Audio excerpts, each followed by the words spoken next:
नमस्कार दोस्तों। आज की कहानी एक भावनात्मक कहानी है। शादी के बहुत दिनों के बाद मैं पीहर आई थी। पटना के एक पुराने मोहल्ले में ही मेरा पीहर था और आज भी है। यहाँ 6-7 फुट की गलियों में मकान एक दूसरे से सटे हैं। छतों के बीच भी 3-4 फुट की दूरी थी। मेरे पति संकल्प मुझे छोड़कर विदेश दौरे पर चले गए थे। साल में 2-3 टूर तो इनके हो ही जाते थे। मैं मम्मी के साथ छत पर बैठी थी। शाम का वक्त था। हमारी छत से सटी पड़ोसी की छत थी। उस घर में एक लड़का अविनाश रहता था। मुझसे 4-5 साल ही बड़ा होगा। मेरे ही स्कूल में पढ़ता था। मुझे अचानक उसकी याद आ गई। मैं मम्मी से पूछ बैठी, अविनाश आजकल कहाँ है? मैं उसके बारे में कुछ नहीं जानती हूँ। तुम्हारी शादी के कुछ दिन पहले वो ये घर छोड़ के चला गया था। वैसे भी वो तो किराएदार था। पटना केवल पढ़ने के लिए आया था। मैं किचन में चाय बनाने चली गई, पर मुझे अपने बीते दिन अनायास ही याद आने लगे।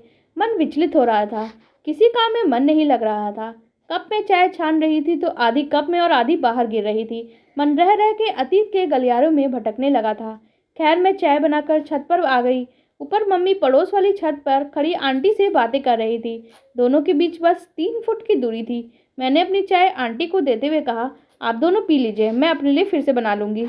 उन दोनों से अलग छत के दूसरे कोने में जाके मैं खड़ी हो गई। अंधेरा घिरने लगा था। बिजली चली गई तो बच्चे शोर मचाते हुए घर से बाहर निकल आए। कुछ अपनी अपनी छत पे आ गए। ऐसे ही अवसर पे जब मैं छत पे होती थी, अविनाश मुझे देखकर मुस्कुराता था तो कभी हवा में हाथ उठाता था। मैं उस वक्त 8वीं कक्षा में थी। मैं अक्सर कपड़े सुखाने छत पर आती थी। अविनाश भी उसी समय छत पर होता था, खास करके छुट्टी के दिन। एक दिन मैं छत पर खड़ी थी तो बिजली चली गई। कुछ अंधेरा था। अविनाश ने पास आकर एक पर्ची मुझे पकड़ा दी, फिर जल्द ही मुस्कुराता हुआ वहां से भाग खड़ा हुआ। मैं बहुत डर गई थी। पर्ची को कुर्ते के अंदर छिपा लिया। बचपन और जवानी के बीच के कुछ वर्ष लड़कियों के लिए बड़े कश्मकश से भरे होते हैं।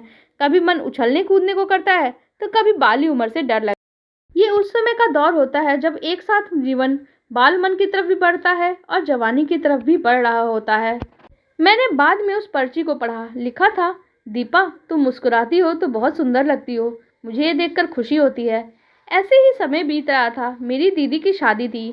मेहंदी की रस्म थी। मैंने भी अपने दोनों हाथों में मेहंदी लगवाई थी और शाम को छत पर आ गई।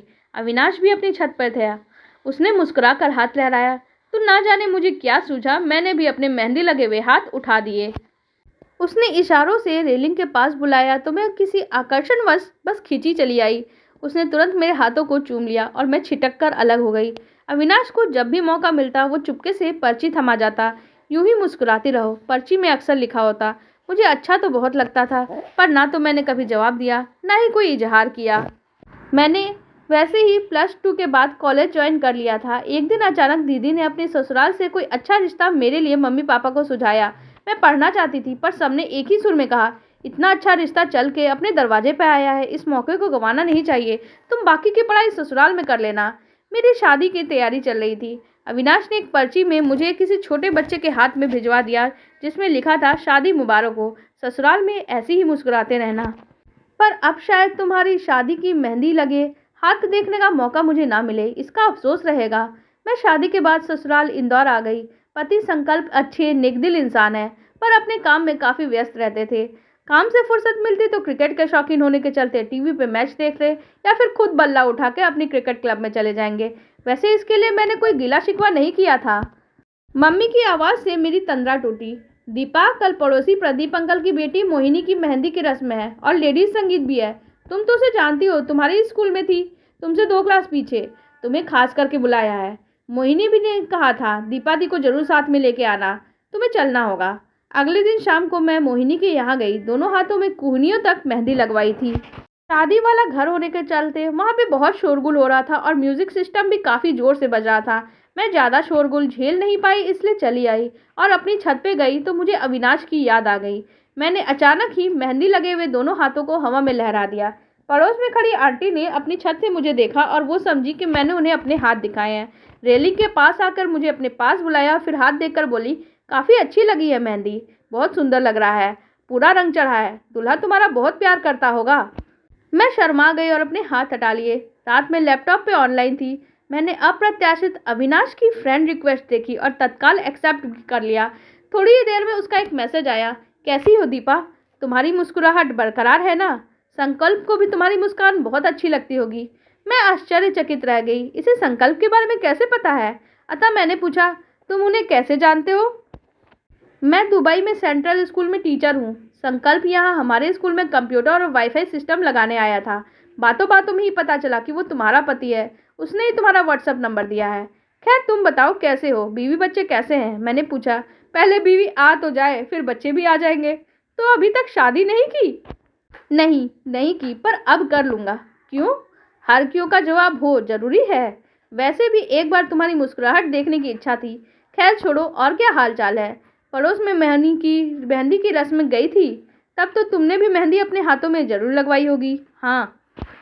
अच्छा, जरा वीडियो तो ऑन करो, मुझे भी तो दिखाओ। तुम्हारी शादी की मेहंदी तो मैं नहीं देख पाया था। लो देखो, कह के मैंने वीडियो ऑन करके अपने हाथ उसे वीडियो पे दिखाए। Very beautiful. अब एक बार वही पुरानी मुस्कान भी दिखा दो। यह तुम्हारी रिकॉर्ड की सुई बार बार मुस्कुराहट पे क्यों अटक जाती है? तुम्हें कुछ पता भी है? एक भाषा ऐसी है जिसे सारी दुनिया जानती है। मैंने कहा, कौन सी भाषा? मुस्कुराहट। मैं चाहता हूँ कि सारी दुनिया मुस्कुराते रहे, बेशक दीपा भी। मैं हंस पड़ी। वह बोला, बस ये अरमान भी पूरा हो गया। मुझे लगा मेरी सुतुप्त अभिलाषा पूरी हुई है। अविनाश के चेहरे में मैं जानना चाहती थी। अतः वो बोली, मैं अपनी शादी में बुलाना तुम्हें चाहती थी, पर तुम वहाँ नहीं थे। पर तुम अपनी शादी में बुलाना मत भूलना। अब पता मिल गया तो भूलने का तो सवाल ही नहीं उठता। इसी बहाने एक बार फिर तुम्हारे मेहंदी वाले हाथ और मुस्कुराता चेहरा भी देख लूँगा। अच्छा अच्छा, ज़्यादा मस्का मत लगाओ, जल्दी से शादी का कार्ड भेजो। खुशी हुई, शादी के बाद तुम्हें बोलना तो आ गया। आज से पहले कभी बात भी नहीं की थी तुमने। हाँ, इसी का अफसोस मुझे भी है। एक बार फिर बिजली चली गई, इंटरनेट बंद हो गया। अविनाश कितना चाहता था मुझे, शायद मैं कभी जान भी नहीं पाती अगर आज उससे बात नहीं हुई होती। वैसे अविनाश ने जैसे मेरी शादीशुदा जिंदगी में खुशियों की दुआ की है, वैसे मैं भी चाहती हूँ उसकी शादीशुदा जीवन खुशियों से भरी हुई हो। आप लोगों को ये कहानी कैसी लगी कमेंट सेक्शन में ज़रूर बताइएगा। साथ ही वीडियो को लाइक कर दीजिएगा और हमारे चैनल को भी सब्सक्राइब कर लीजिएगा। धन्यवाद।